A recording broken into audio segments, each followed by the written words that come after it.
Today here in Metal Oda, my guest is the wonderful Vikram Shankar. And Vikram is a part of the duo with Tom Englund of Evergrey. And Silent Skies has produced a new album this year, and it's entitled Dormant. And I think that this album in the genre of rock, and it's mainly in the art rock genre, but I think that it's a major album of 2023.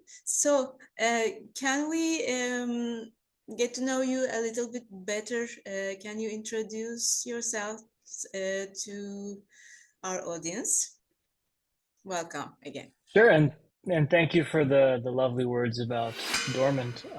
As you said, my name is Vikram Shankar. I'm one half of Silent Skies and Yeah. many other things as well. Yeah. I've been classical pianist for 20 years at this point, and I have a conservatory background. I studied film composition and jazz piano.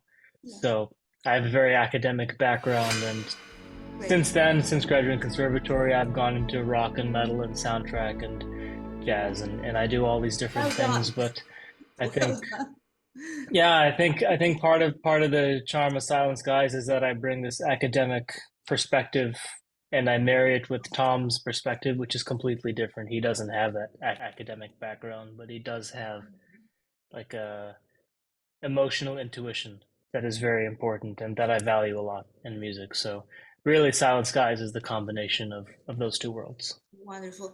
And I try to make something academic in metal as well, in my writings, in my articles. So I'm on the, let me say, artistic and academic side. So how did you guys come together with Tom in the first place for Silent Skies, let me say? I starting maybe 12, 13 years ago, I started posting piano arrangements of rock and metal songs on YouTube, which many people do. But my perspective to doing those was always to fully transmute them into the classical piano format. And as a composer myself, I wanted to play these rock and metal songs as if I had composed them for classical piano. Yeah. And how would I express things rather than playing things, verbatim and trying to create a carbon copy of the original. And I had done an Evergrey song, or I guess a couple Evergrey songs, and Tom had heard these arrangements, and I think he reacted to that aforementioned level of creativity and artistry that I tried to put into my arrangements. And through my performance of his songs, he was able to understand who I am as an artist. And he could see that it was actually a very close kinship between me and his identity as an artist. And we were expressing things in very similar ways. We valued the same things emotionally and aesthetically. So he reached out to me in 2017, completely out of the blue. Yeah, he just sent me a message out of the blue. I'd never spoken to him before, but he asked, or he stated actually, I think we should make an album together.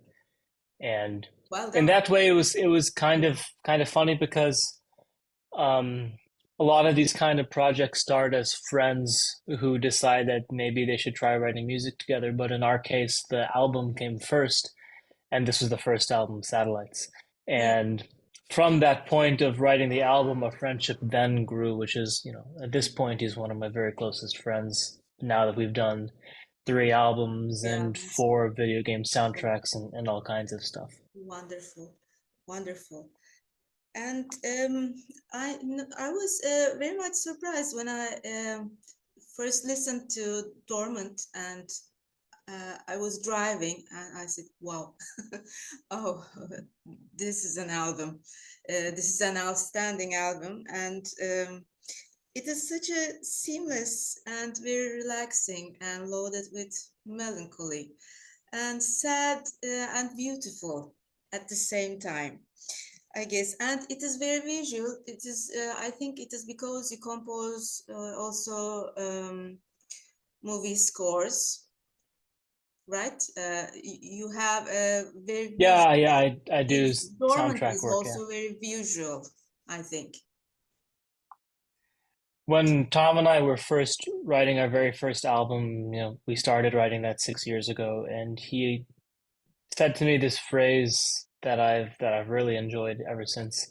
And he Mm. described his goal for Silent Skies as being creating visions for the inner eye, Wow, meaning that his wonderful. concept for Silent Skies was essentially to create a soundtrack to lived experience. Mhm, So mhm, it's meant to complement your lived experience in the same way that a film score does. But film scores do more than just provide, commentary. They do more than just, mhm.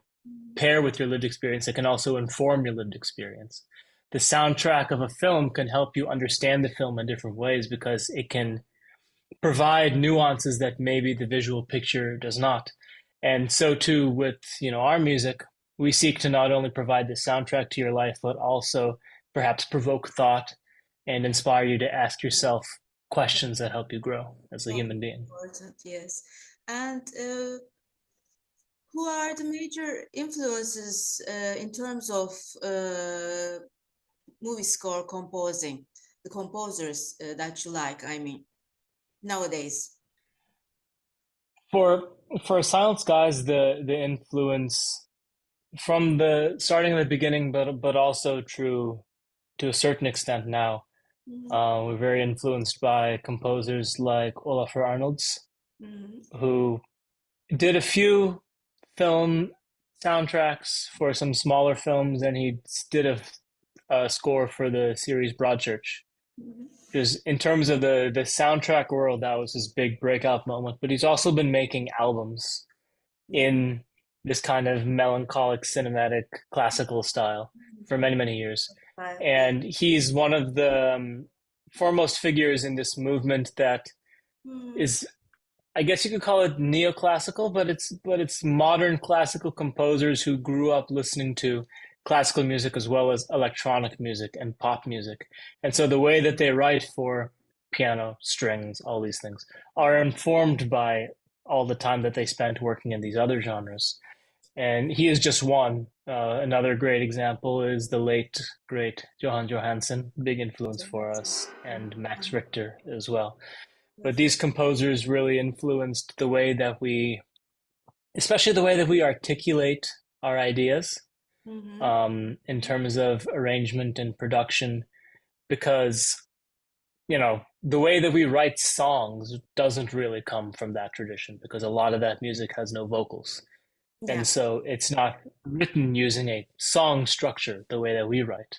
But then when it comes to decorating chords and melodies in terms of production and strings and the way that synthesizers are used, that's a very big influence. Although I will say that on Dormant, we've pushed the envelope a lot, and now there's a lot of influence from actual, electronic and pop artists, and bringing in all kinds of different influences to kind of build upon that core that we established, years ago.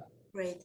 And lots of metal bands are releasing parallel to their metal album. They also release a classical version of their albums. Swallow the Sun did it 2 years ago, and it was a Right. masterpiece. And there are also other artists who produced the classical versions. I'll come to that subject because when you take the distortion uh, out from the music and you get something, you get the essence of music, and it is, I think, wonderful. Sometimes the audience cannot hear very well the music when it's metal and lots of distortion, lots of electric guitars and drums and everything, but in essence it's a beautiful melody which lies beneath. So it is Yeah. beautiful. So Yeah, a great song is a great song, and so you should be great able song is a to great song. Yeah. articulate that great song in many different styles. I think a great song can work in pretty much any genre. Exactly. And in this album, you have Raphael Weinroth-Browne, who plays the cello layers of Dormant. And I have interviewed him last year, as far as I remember, and he's a wonderful artist. And how did you guys meet with him? For I know that you are working with him for 5 years now, I guess. If I'm wrong, please correct me.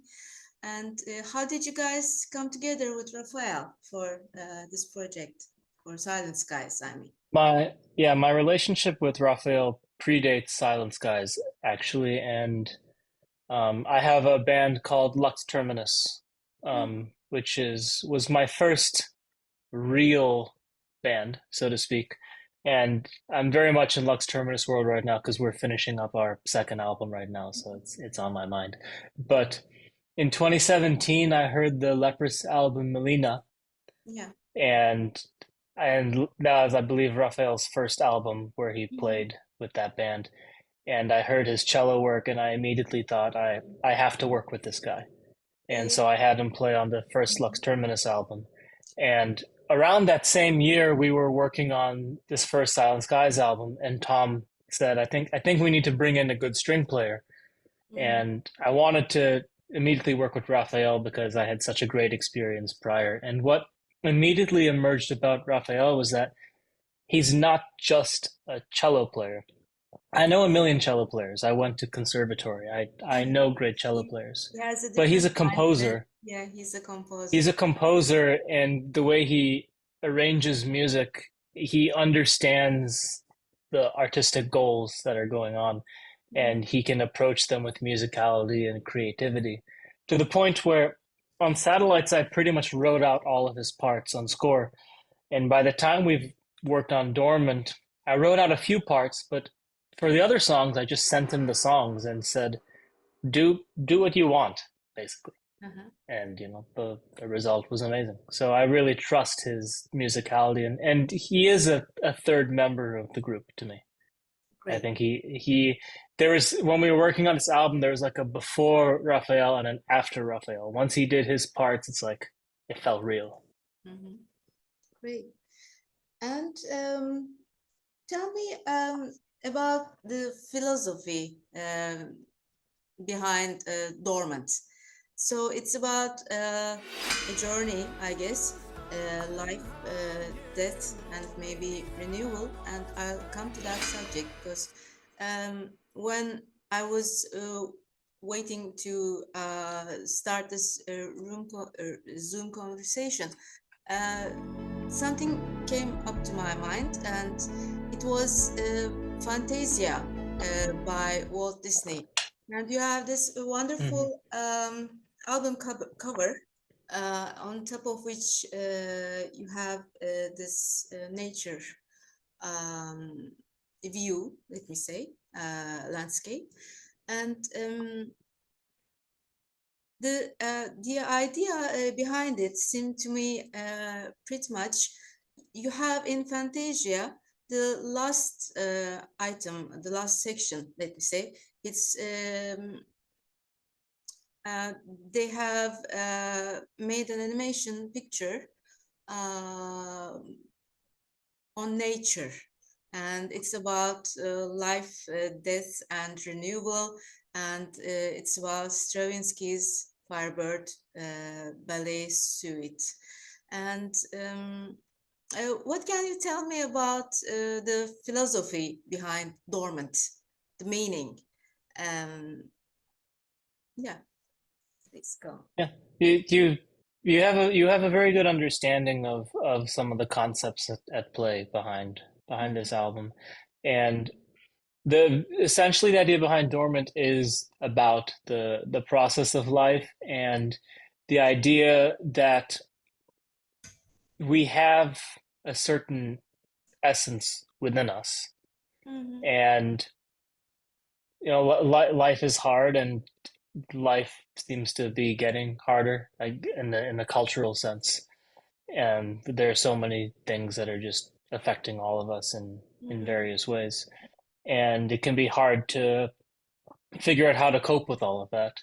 And, at least we believe that we each have a spirit within us. And depending on your bent of spirituality, that spirit within you is going to be characterized somewhat differently. It might be a connection to the universal. It could be some kind of very uh, ego-driven, Yeah. strength of the self. But whatever it is, whether it's a sense of community and oneness or of the self, there is something within us, and that is an energy that we can get in touch with in order for us to deal with the various challenges that life has to offer. But the catch is that it's not an easy thing to get in touch with yourself and to get in touch with who you really are and really to come to terms with a spiritual understanding of what your place is in the world and what makes you tick and what gives you the strength to keep going. In order to do that, you have to ask yourself a lot of questions, and sometimes they are tough questions, and sometimes you don't like the answer. When you Mhm. hold up the mirror, you may not love what you see, right? But you have to do that. That's how you get to that perspective of understanding. And the whole album Dormant is ourselves asking these questions of each other. You can interpret the lyrics in a lot of different ways, which is intentional, but a lot of them do come from that perspective of maybe this song comes across as a love song or something to a partner, but it's actually to yourself. You're asking yourself these questions and trying to understand who you are and what you're dealing with. The concept specifically of dormant is that there is that force that's lying within, but for most of us, it's asleep, Yeah. right? And it's through this process of self discovery that you can awaken that spirit and really understand that there is a universe inside of you. And that's kind of the concept with the album cover and the kind of the natural world and really representing the whole world that is represented within the human being, that we all have that within us. There's a whole universe within us and we just have to tap into it. Great. And um, your music takes a lot of inspiration, I believe, from the 80s. I found lots of echoes of the 80s music, and especially from Peter Gabriel. And how about two musicians that I love very much, and one of them is Robert Miles. Maybe the some of the audience may not remember him, the late Robert Miles, and maybe Jean-Michel Jarre. I don't know. What do you think about these two musicians in terms of Silent Skies? I mean, There is shades of both in right. what we do, and also Peter Gabriel is a great comparison. Especially there was one song on the album, "The Real Me," which I actually Yeah, consciously had Peter Gabriel's solo music in mind when I really. when I composed the instrumental behind that song. About But here. the interesting thing Oh, about the '80s is that, sorry, what were you saying? no, no, I was saying these were just the musicians and the music that came to my mind when I thought about the artists and albums that I have listened Yeah, to. Mm-hmm. a Tangerine Dream is another one Yeah, sure. who really, I guess struck it big during the '80s and had a lot of Yeah, popular success during that time. great. And they're a big influence on me as well. But the interesting thing about making '80s inspired music now, and I don't think we are strictly '80s inspired because we listen to a lot of modern music as well, and we are trying to, take a step into the future in that way. But when it comes to doing anything '80s inspired, I find that a lot of music now that is '80s inspired, and I'm specifically talking about like synthwave, for instance, and this whole like resurgence of '80s synthesizers and pop music and stuff. Mm-hmm. It's an interesting memory of the '80s because there's a lot of '80s music that doesn't sound at all like that, but it's this very particular aesthetic Yeah. that we've latched onto in the present day, and that's what we bring back to it.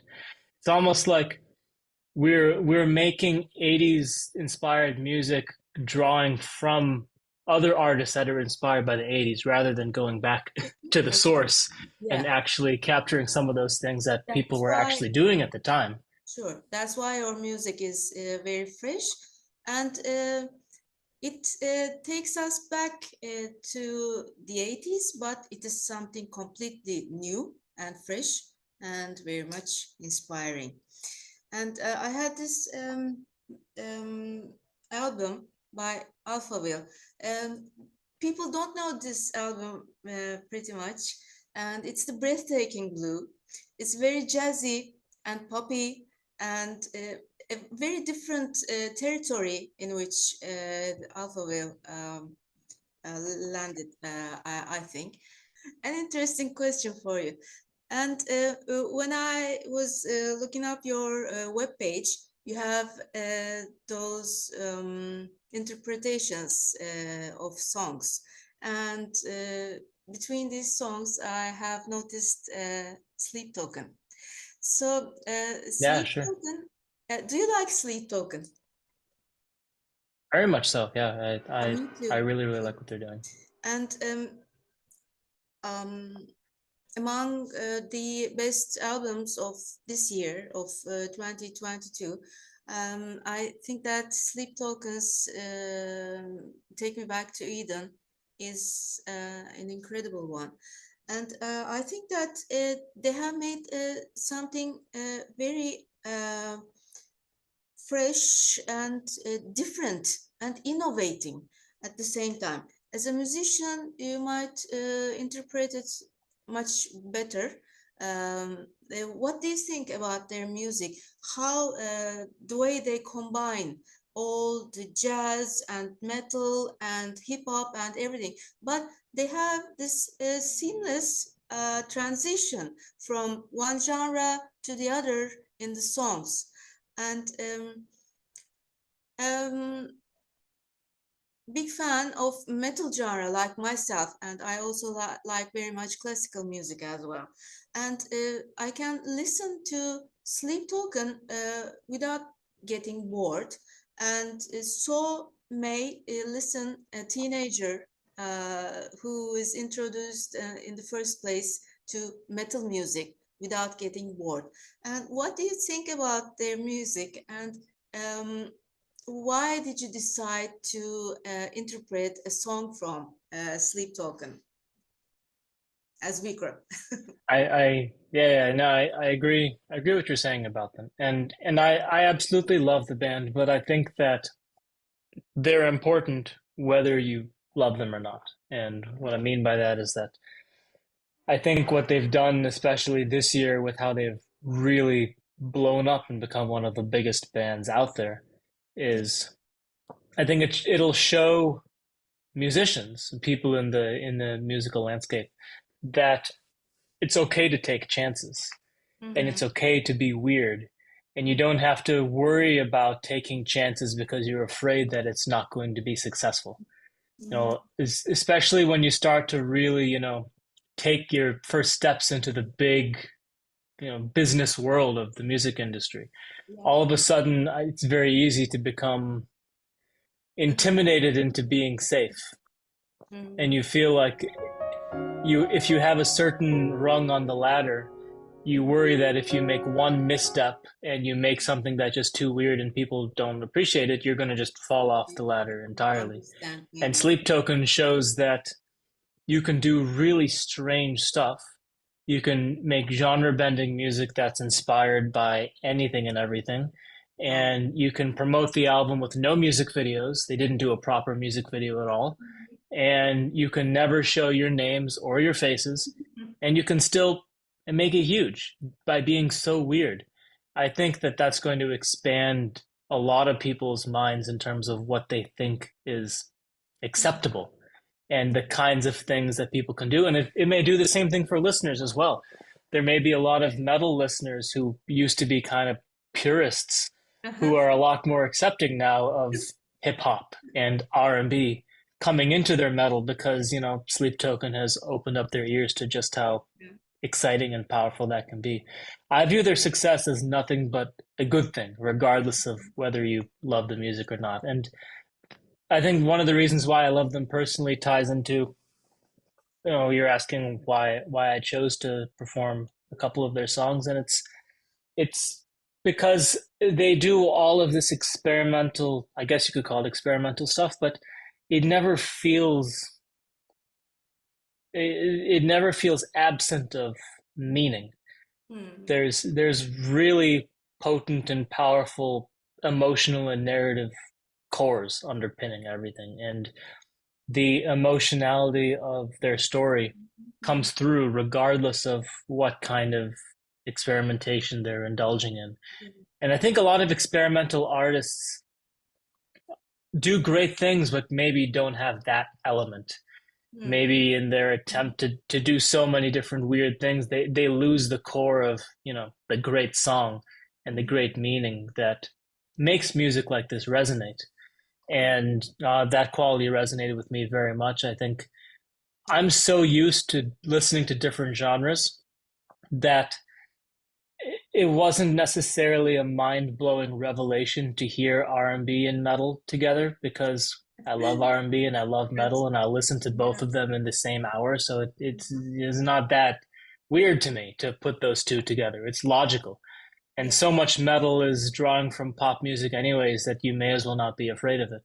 Yeah. But there's a great emotional underpinning that really struck me. Just those are such beautiful songs, so much passion, so much sadness, and so much deep reflection that, you really watch this person go through the full stages of grief and really, bearing his soul for the world to see. And it really struck me.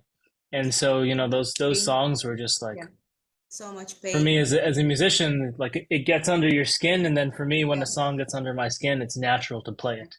That's how, I guess exercise that so that I can go back They to have my a, daily life. they have a lot of pain in their music and suffering, Yeah, yeah. of course. Yeah. But working through it, and by the end of it reaching, some point of resolution, which I think is important. And I think, and there's a lot of songs that depict pain and don't really Mhm. show you that light at the end of the tunnel. Hmm. And, Mhm. or a lot of artists who don't do that. And I think that's okay, because pain is one of those emotions that is so potently expressed through music and sometimes can be so hard to express in words. But I love that Sleep Token does eventually get there, and by the end of their 3 album saga, you can actually arrive to some peace, at the end of it all. Wonderful. Yeah, correct. And I have, when I was looking up your work, I have seen Schubert's Ave Maria, and it was released, I guess, in 2020, Christmas time.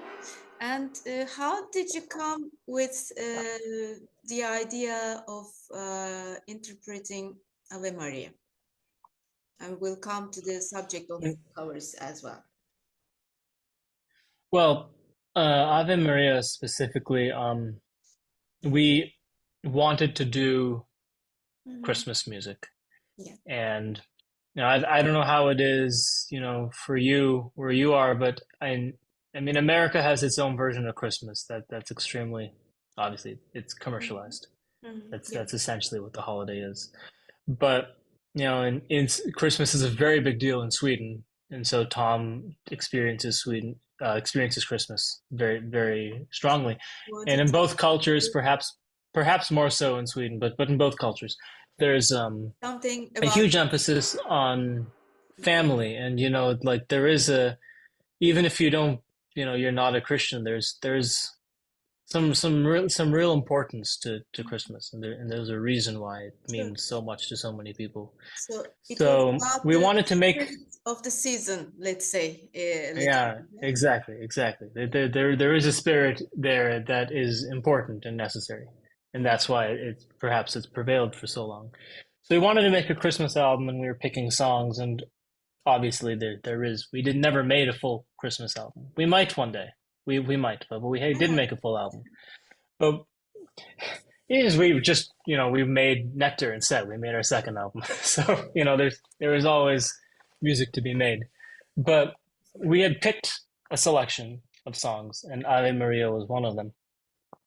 And I think it's become a Christmas song. It's on Celine Dion's Christmas Yeah, album, I a believe. lot of people And sang yeah, Schubert's Ave Maria, and about these interpretations in Dormant, you have three wonderful covers, and they blend perfectly with the album, surprisingly.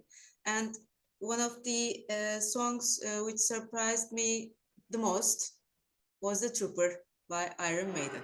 How did you select? The other is Numb, and the last one is Dancing in the Dark.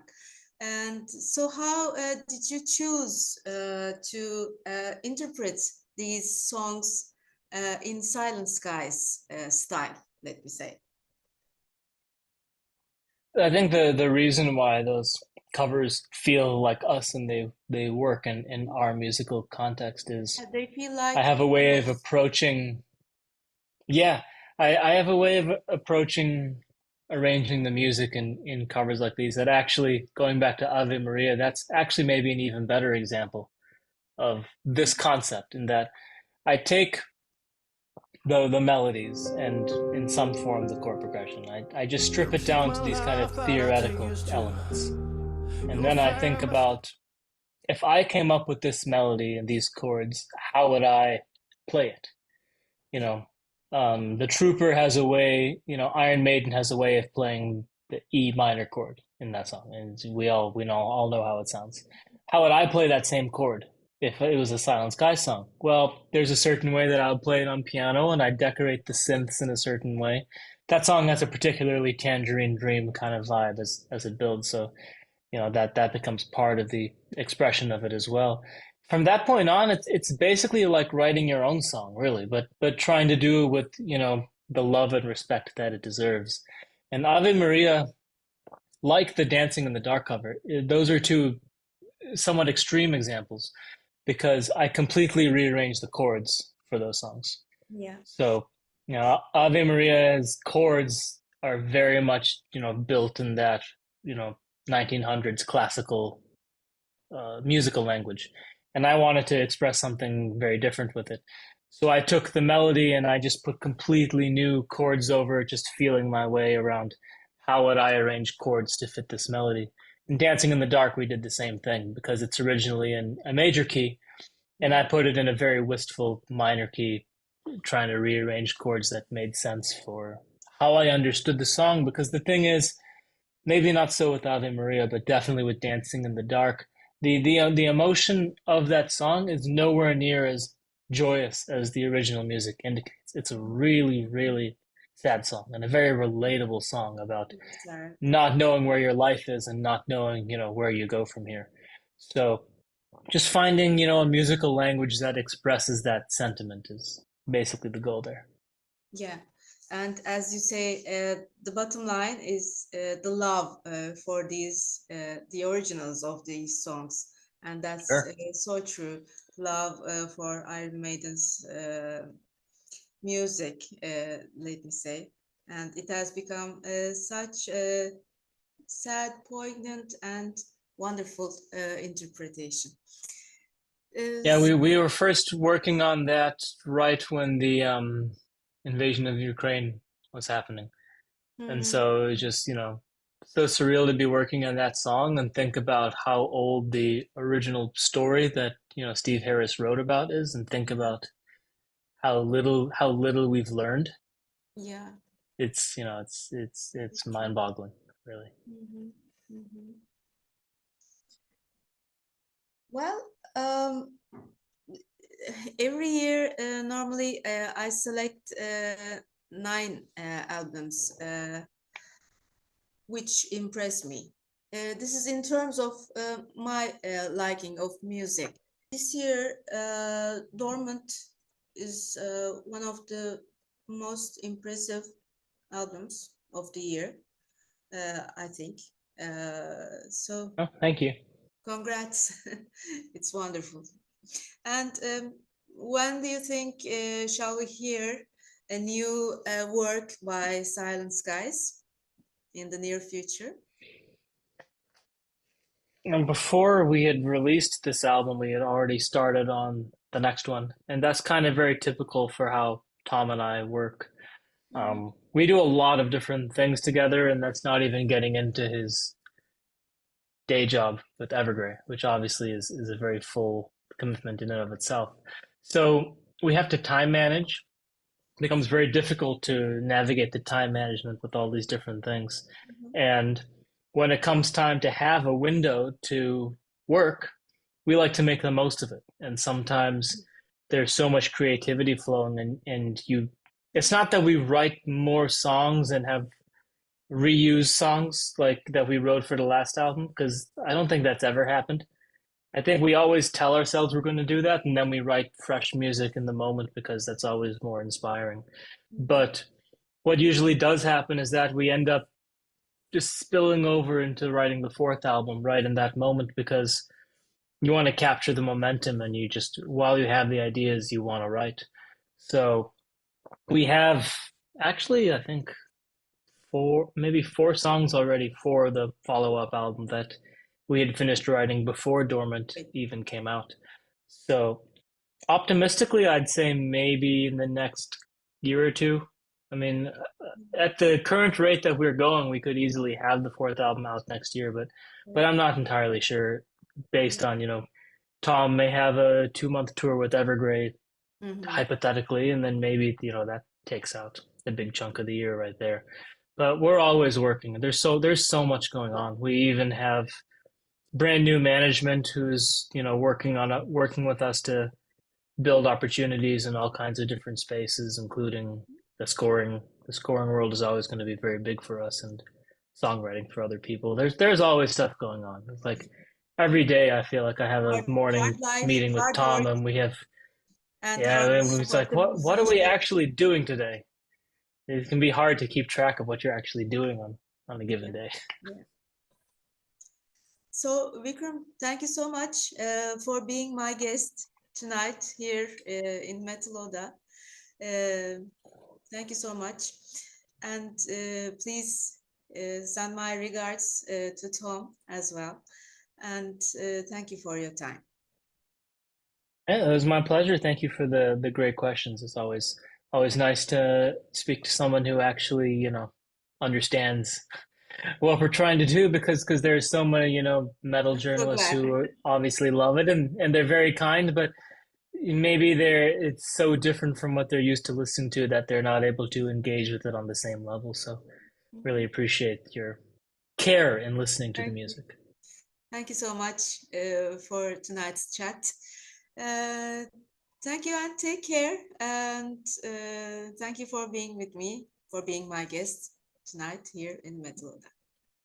And It was my pleasure. Hopefully we can do this again sometime. thank you.